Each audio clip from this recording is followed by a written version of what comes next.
Muy buenos días amigos, sean todos y todas cordialmente bienvenidas y bienvenidos una vez más a su espacio, su programa Trinchera Tachirense, aquí por Canal 21, la verdad que se siente. Un amigo de ustedes, Arturo Molina.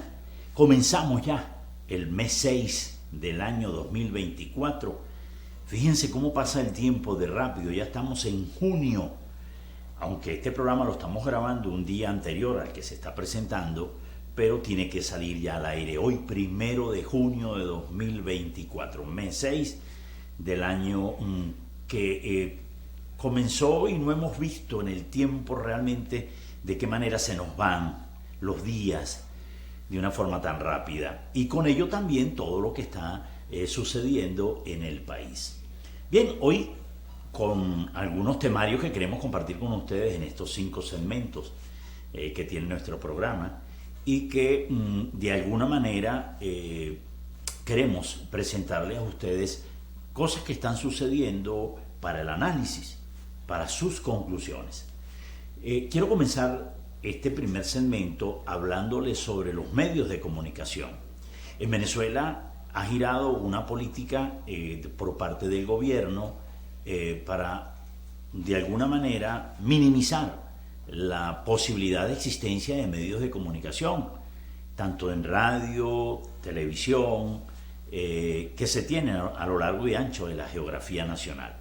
Y en ese itinerario, desde el año 2007, se ha marcado una pauta con base a lo que son el cierre de emisoras, por ejemplo, como lo que sucedió con Radio Caracas Televisión, año 2007, donde el expresidente finado Hugo Chávez decreta el no otorgamiento de la concesión para que ese canal siguiera funcionando en Venezuela, el canal más antiguo de Venezuela y, por cierto, el más visto para ese entonces.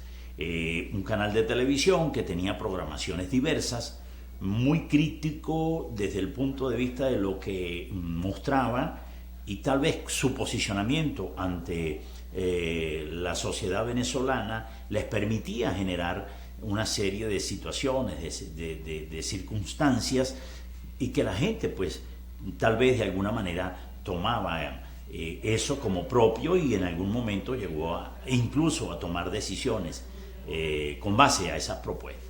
Muchos están asociando que hoy en día que una de las novelas que eran epínomo, eran la bandera de este canal, llegó a tener incidencia en lo que fue la llegada al poder del expresidente Hugo Chávez Frías, como se llamó esa novela para ese entonces, Por estas calles. E incluso hemos visto a sus principales figuras de esta novela que hoy en día articulan precisamente en sentido contrario al actual sistema de gobierno.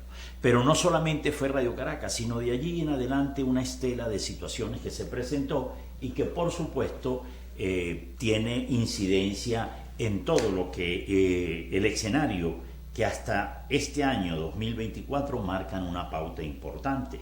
Veamos algunos de esos escenarios para que ustedes tengan esta pequeña radiografía. Por ejemplo, fueron 64 medios cerrados que se hizo entre el año 2008 y 2011, 64.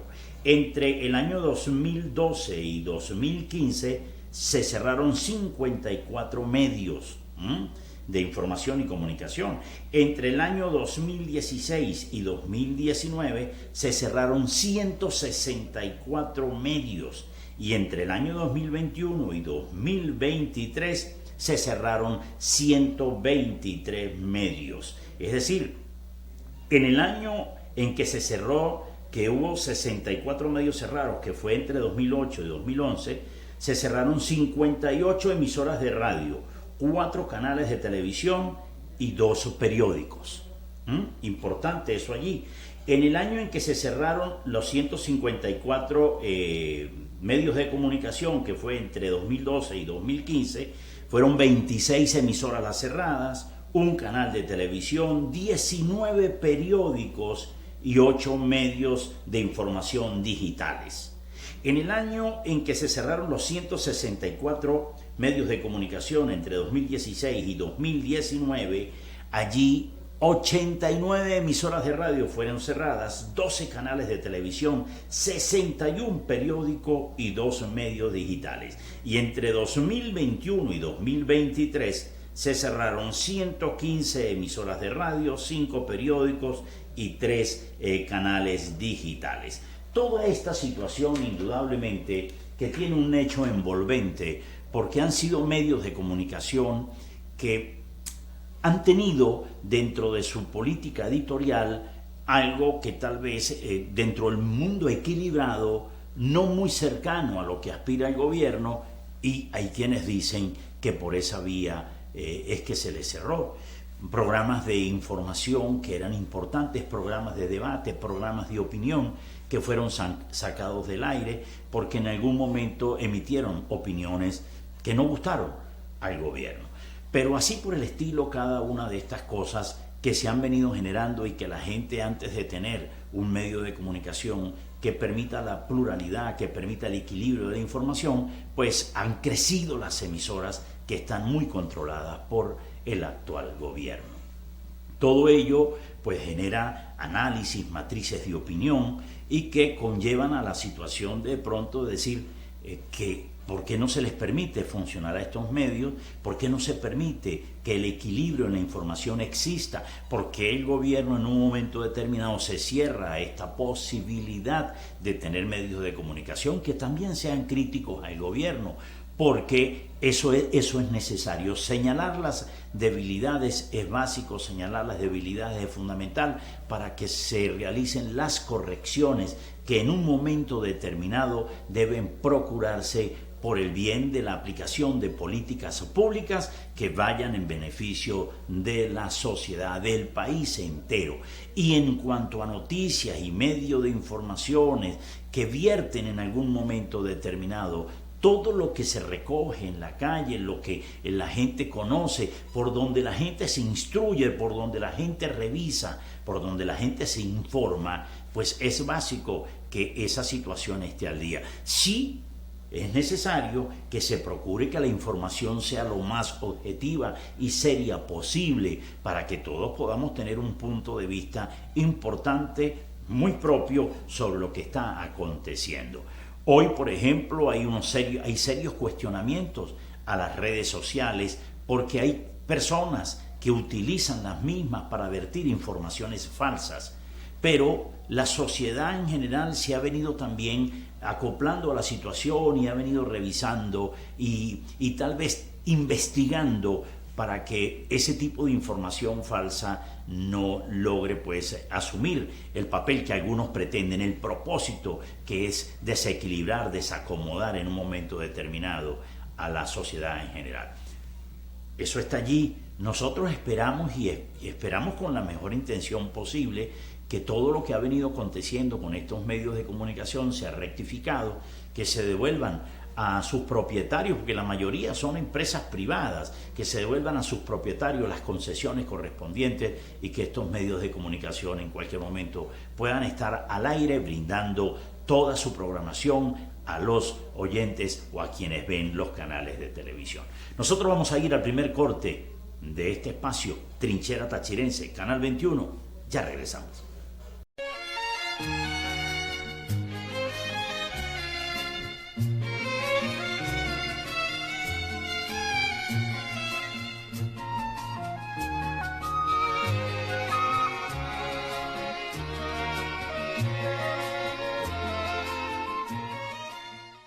Amigos, retornamos a este su espacio Trinchera Tachirense, Canal 21. La verdad que se siente un amigo de ustedes, Arturo Molina. Quiero en este segundo segmento tocar un tema que llama la atención. Fíjense, hay un calendario electoral. Hablemos de ese calendario que está rigiendo el proceso electoral del próximo 28 de julio, calendario que hemos mostrado aquí en estas pantallas, en este espacio, y que incluso hemos señalado fechas para los efectos de lo que debe estar ocurriendo y para que los ciudadanos estén también pendientes de esta situación. Y Dentro del calendario hay fechas que están allí, que la gente ha venido asumiendo, lo asumen los actores políticos, lo asumen los partidos, los grupos que trabajan, que hacen activismo en la sociedad, lo asumen los propios candidatos. Y tal vez con eso pues se organizan y organizan a sus seguidores para cumplir y revisar toda la materia de programación que en este sentido existe. Pero resulta ser que el Consejo Nacional Electoral emitió una opinión tal vez equivocada, sobre que el simulacro electoral se iba a realizar el 30 de junio y no en la fecha que está pautada en el cronograma. Por eso digo que tal vez pudo haber sucedido algo allí en la información que vertieron. Sin embargo, no he visto información que tampoco desmienta o corrobore o corrija la fecha que se dio. Pero comienzan a surgir entonces una serie de inquietudes en los ciudadanos, en los electores. Bueno, ¿qué está pasando con el cronograma? ¿Por qué no se está cumpliendo? ¿Por qué lo que está previsto en el mismo, luego de una información que otorgan las autoridades del Consejo Nacional Electoral, las cambian? ¿Qué pasa con esos cambios de fecha? ¿Por qué lo están haciendo? ¿Por qué lo están alterando? Deberían de ceñirse a lo que está allí establecido, porque es la pauta que está marcando la ruta para llegar a feliz término a ese proceso electoral del 28 de julio. Entonces la gente comienza a preguntarse a sí misma, bueno, entonces ¿qué va a pasar? También van a cambiar las fechas de la formación de los testigos electorales, o la fecha en que deben cargarse los testigos, o que deben bajar las credenciales para que cada organización la tenga, o van a cambiar parte de lo que llamamos nosotros la fiesta electoral, la fiesta que está pautada en ese cronograma para que la gente asista masivamente también a este tipo de evento de programación que es necesario que el ciudadano conozca para que sepa cómo puede sufragar, cómo puede votar.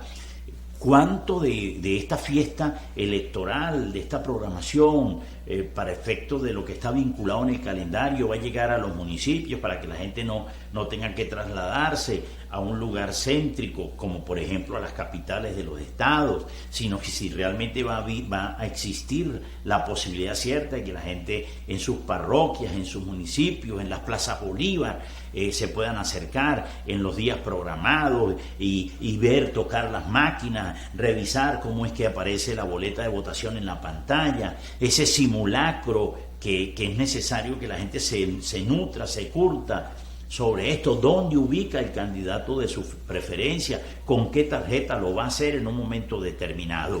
Bueno, de eso se trata. Entonces, cuando usted organiza a la gente, bueno, vamos a estar pendientes porque este fin de semana comienza el simulacro electoral. No, ya no es el fin de semana, es para el 30 de junio, qué sé yo. Ese tipo de cosas llama la atención.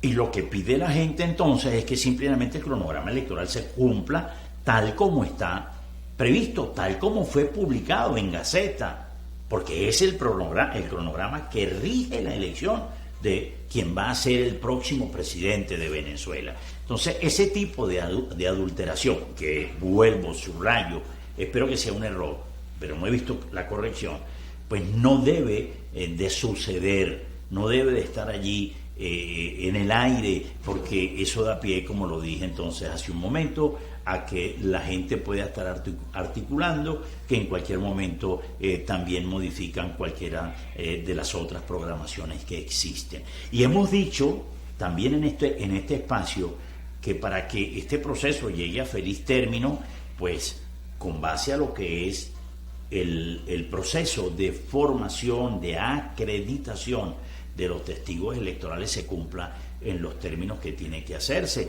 porque bueno, ese proceso también de formación lo hacen a través del Consejo Nacional Electoral con base a lo que son los miembros de mesa.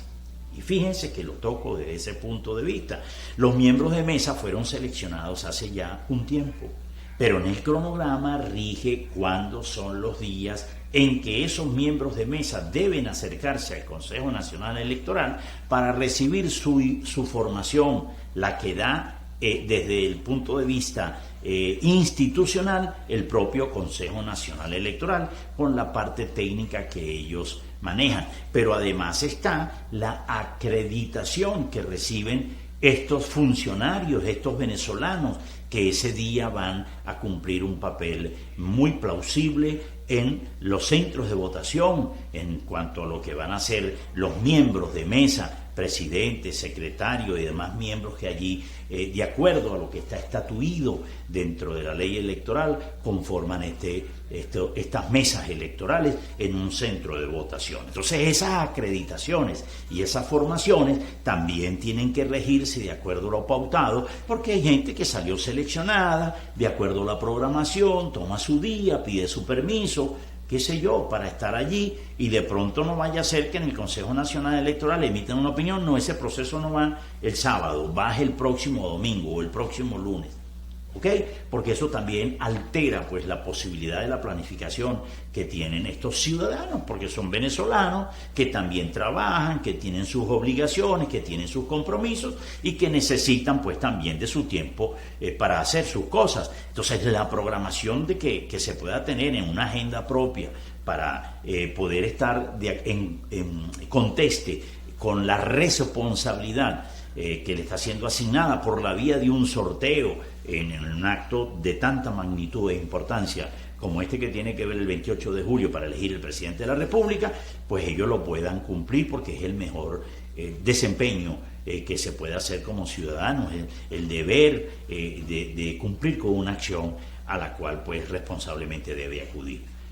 Esperamos que entonces esa materia que tiene que ver con los miembros de mesa, la formación de los miembros de mesa, su acreditación a tiempo para que no tengan debilidades o falencias, molestias en un momento determinado, para la constitución de las mesas que se hace los días viernes, 48 horas antes del proceso, y también lo que tiene que ver con los testigos electorales que presentan las distintas organizaciones políticas que están participando en el proceso, se haga de manera oportuna y debida, repetimos, tal cual como está en el cronograma electoral, para que no se den cambios de fecha que no tienen por qué suceder posterior a lo que ya ha sido programado. Bien, amigos, nosotros vamos al corte de este segundo segmento. Ya regresamos.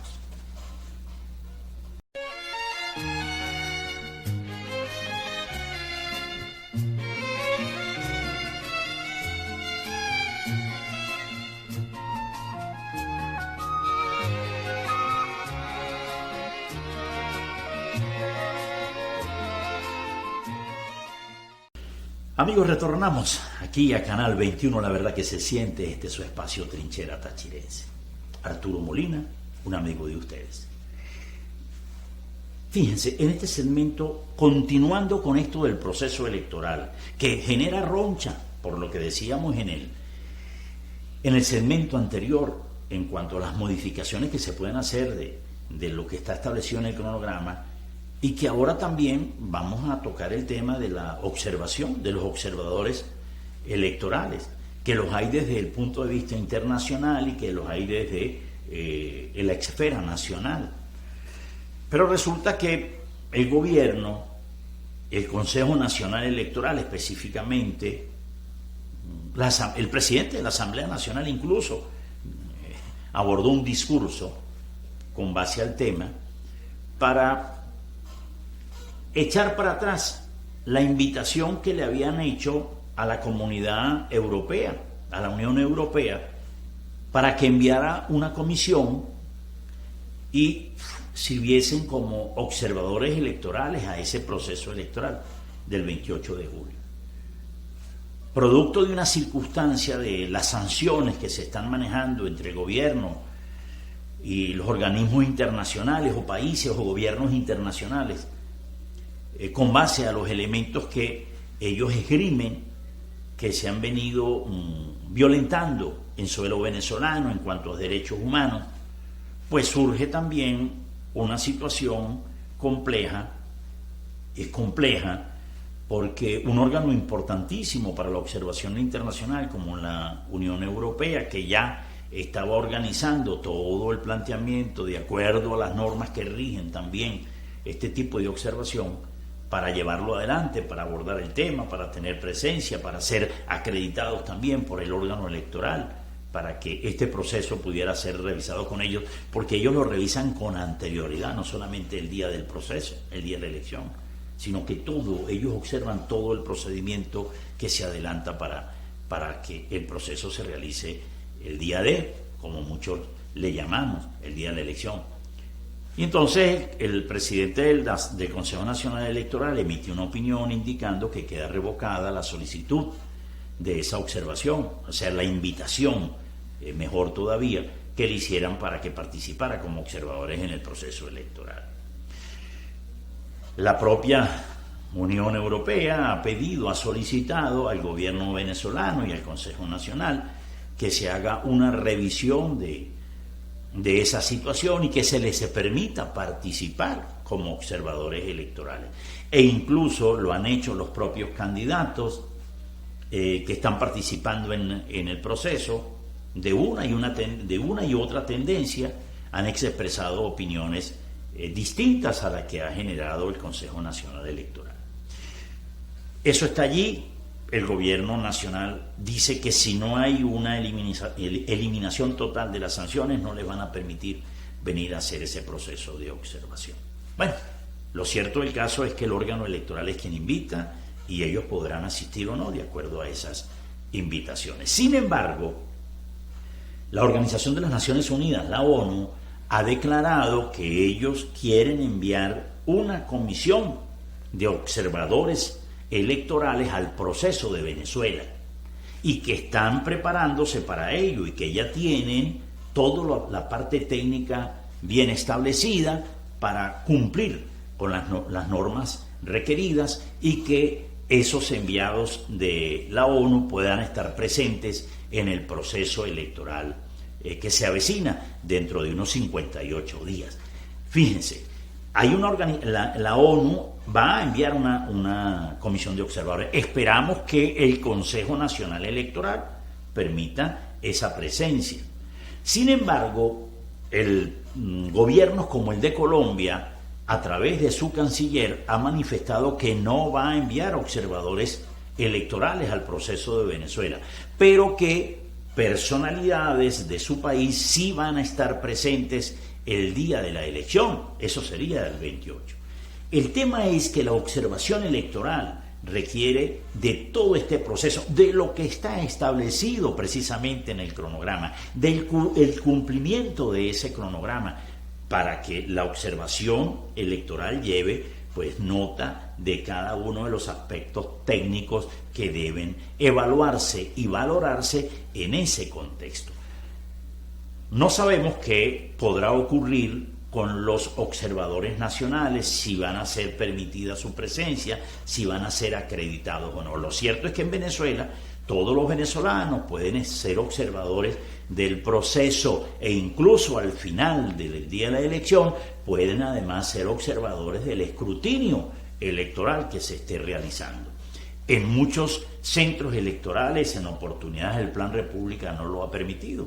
Pero eso está en la ley y debe permitirse porque es la observación propia. Pero en este caso estamos hablando de la observación que debe ser acreditada y, por supuesto, todos los venezolanos aspiramos y esperamos que las instituciones que están vinculadas a los procesos electorales, llámense ONG o de carácter oficial, puedan todas, sin distingo de ninguna naturaleza, sin exclusión de ninguna naturaleza, participar en ese proceso de observación electoral. La elección del 28 de julio, de acuerdo a lo que está programado en el cronograma electoral, es de suma importancia en Venezuela. Mucho ruido se ha generado, sin embargo hemos visto cómo el río ha seguido avanzando en el tiempo y que el proceso de alguna manera toma forma, toma cuerpo, candidatos en la calle haciendo sus campañas electorales que de alguna manera pues estimulan esta fiesta electoral para que el voto, para que el elector participe en ese proceso. Y dentro de esa circunstancia, pues las encuestas están hablando abiertamente de la participación de los venezolanos en la elección del 28 de julio. Pero es necesario entonces vincular que al proceso del 28 existan todos los procedimientos que se deben cumplir, se den en la razón y forma en que están planificados, que convenga a las partes que están compitiendo, que están allí participando, y que los observadores electorales den fe de que ese proceso ha sido transparente, ¿ok? Al igual que tiene que hacerse con el resultado electoral por el bien del país, para que las partes que están participando se reconozcan al final de ese proceso, cuando se den los resultados, y el ganador pues sea reconocido por quienes no obtuvieron la voluntad de los ciudadanos. Pero eso amerita en consecuencia generar la confianza entre los que están participando y la confianza para los electores. Tal vez pudiera ocurrir un hecho dentro del contexto de las estrategias que están llevándose a cabo, que lleva cada tendencia, que lleva cada participante, cada sector, de alguna manera en de mejorar que la participación de los ciudadanos pueda verse nutrida en las urnas. Eso es un grave error, porque lo que puede darle forma, sentido, músculo, validez al proceso electoral es la participación robusta de los ciudadanos en los centros electorales, y por supuesto que se les respete su voluntad cuando esté emitiendo la opinión correspondiente. Entonces, eso de la observación internacional es fundamental que se dé. No puede ser por capricho de alguien o a gusto de alguien. Debe ser para que todos los venezolanos podamos tener el mejor criterio y la mejor perspectiva clara, diáfana, precisa, transparente de lo que está sucediendo con el cronograma y el proceso final, proceso electoral definitivo el día de las elecciones. Amigos, vamos al corte. Ya regresamos.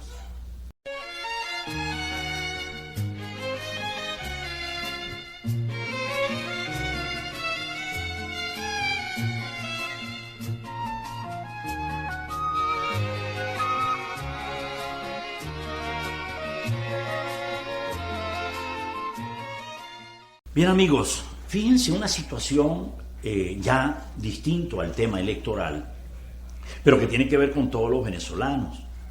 La semana pasada dijimos algo con base a que las altísimas temperaturas que siguen existiendo y que la prestación de los servicios públicos de alguna manera estaban generando conflictos en la salud de las personas.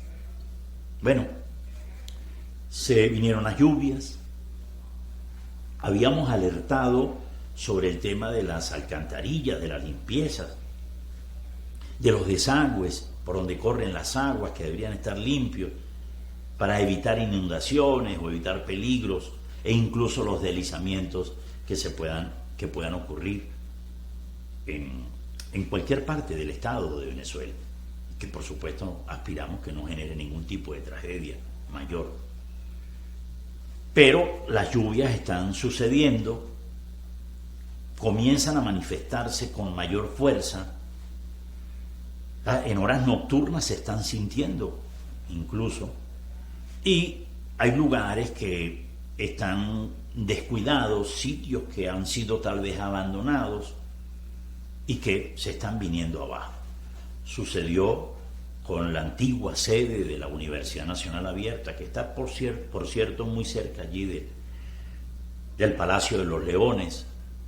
Bueno, colapsó, su fachada se vino abajo, son estructuras que tienen años, de barro incluso, y no hay ningún tipo de mantenimiento sobre las mismas.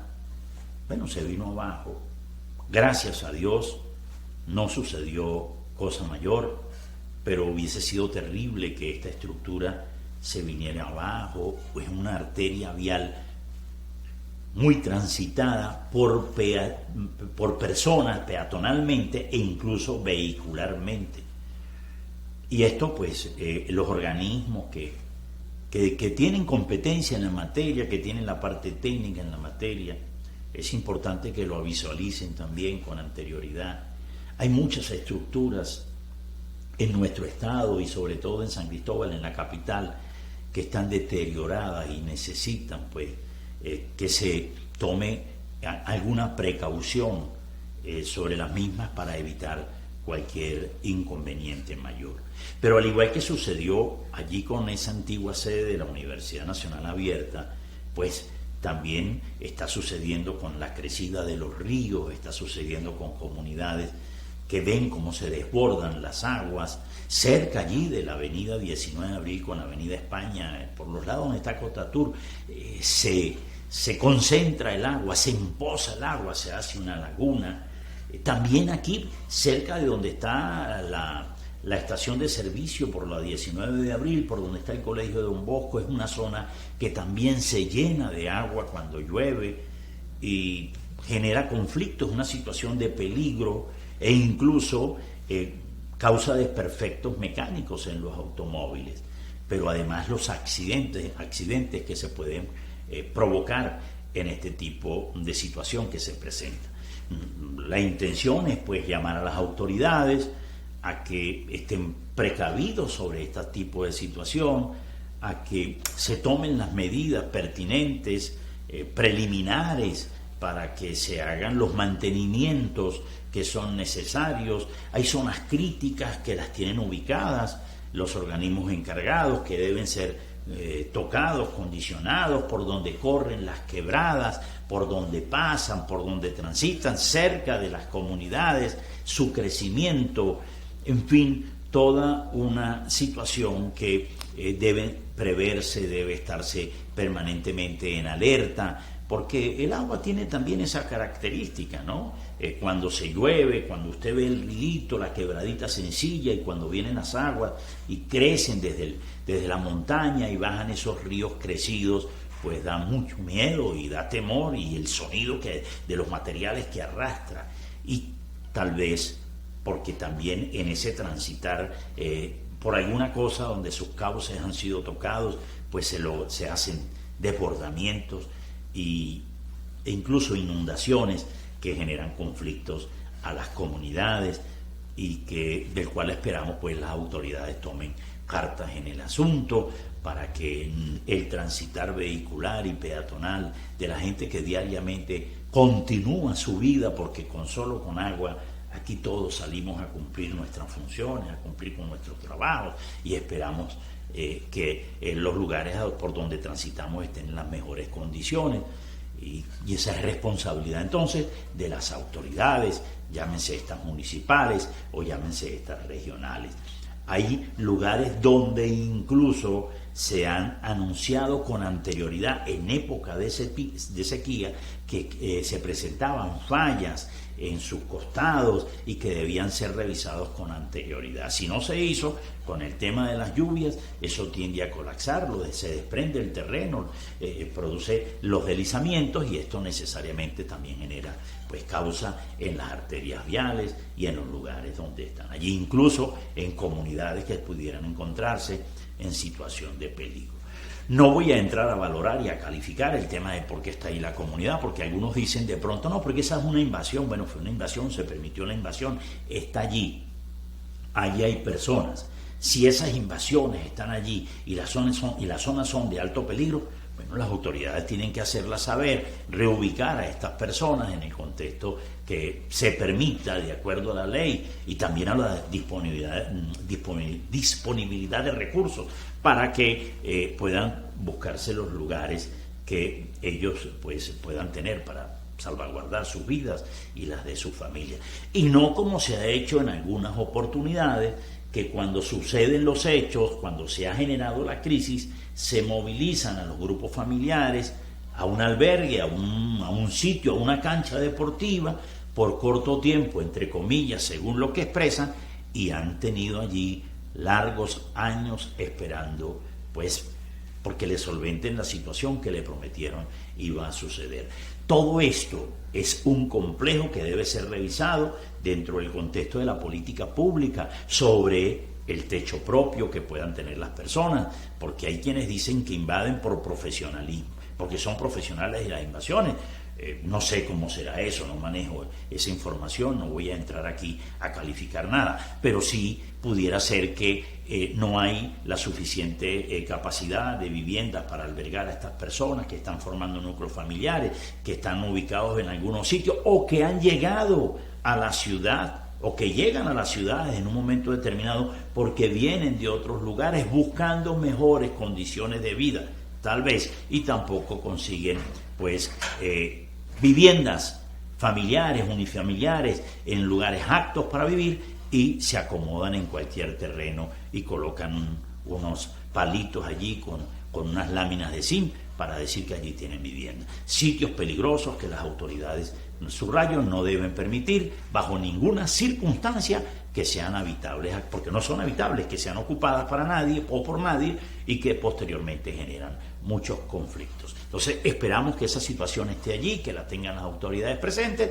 por el bien de todos los ciudadanos. Vamos al corte, ya regresamos.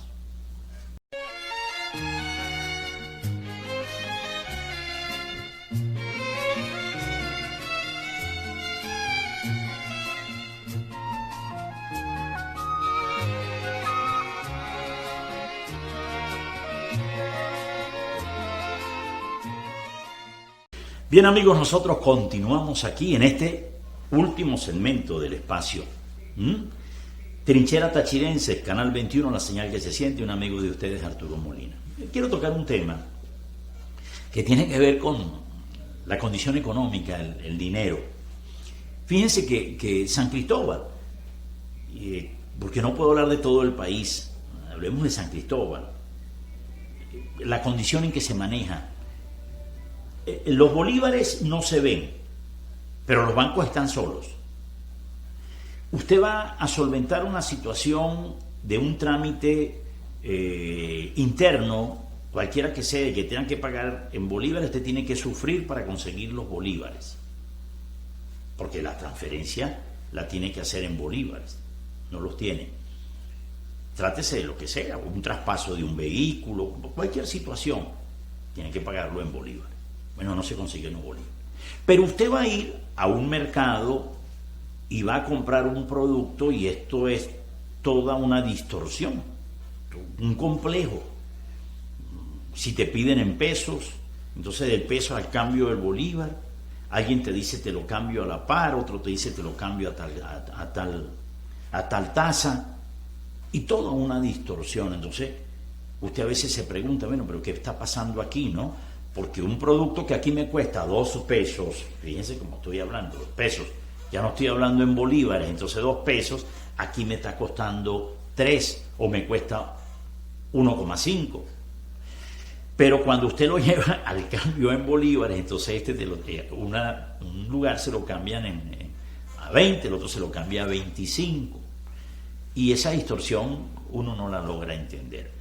Pero tiene que ver con la devaluación del bolívar, indudablemente. Ya el bolívar estaba al cambio del dólar en 36,53 bolívares por dólar, según la tasa oficial del Banco Central de Venezuela.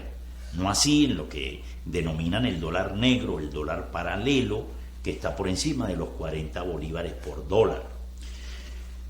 Y eso se ve reflejado en el contexto de la mercancía del producto. Algunas personas me indicaban lo siguiente, me decían, pero bueno, Arturo, ¿qué es lo que está pasando? Porque hace unos días fui a un comercio y vi que un producto tenía $2. Y resulta ser que a la semana siguiente fui y tenía $2.5. Digo, cuando el dólar no se está devaluando, lo que se está devaluando es el bolívar, y por supuesto a la tasa de $2, con la devaluación del bolívar, pues serán más bolívares lo que se paguen. Pero es que no es eso lo que está pasando, sino que vemos que también ahora tiende a devaluarse el dólar con base al precio que se está colocando. Esa es una situación, por supuesto, que genera suspicacia y que la gente se pregunta lo que está aconteciendo, sucediendo con el comercio, porque ¿quién le pone el cascabel al gato? ¿Quién realmente da la cara por este tipo de situación? La disparidad cambiaria que hay en la calle, no se siente una corrección por ningún lado. Pudiera verse como un relajo lo que está sucediendo, y eso es dañino al final del camino en el tema del bolsillo de los ciudadanos. ¿Por qué? Porque no todo el mundo tiene capacidad de ingreso para soportar los cambios de la moneda ahora la internacional, que están sufriendo los productos. La intención es que eso, pues, el gobierno lo revise. No es que exista un control de la economía como lo hicieron, que llevó a la escasez, pero sí a que la política económica, monetaria del país, pues tienda a tener un equilibrio, una estabilidad, para que la gente también pueda tener confianza en cuanto a lo que está recibiendo y la manera en que está gastando, en lo que está invirtiendo o en las compras de los productos que necesita. Eso está allí y hay que plantearlo. Una situación adicional a esto, distinta a la parte de la moneda, que quiero tocar rápidamente, es con la denuncia que hicieron algunas personas con base al viaducto viejo, de la situación de su estructura, e incluso, hay que decirlo, con la responsabilidad del caso que asumió el propio gobernador del estado y el alcalde de la ciudad de San Cristóbal, hicieron presencia en el lugar para negar, pues, que lo que allí se había dicho sobre las estructuras no era cierto. Lo importante, de cierto o no, es que se le cumpla a estas estructuras con el mantenimiento adecuado para que no tengan ninguna falla. Son vías muy transitadas que conectan a la ciudad y que debajo de ellas también hay comunidades desde hace años que están allí establecidas y que indudablemente no quiera Dios se pueda generar una tragedia.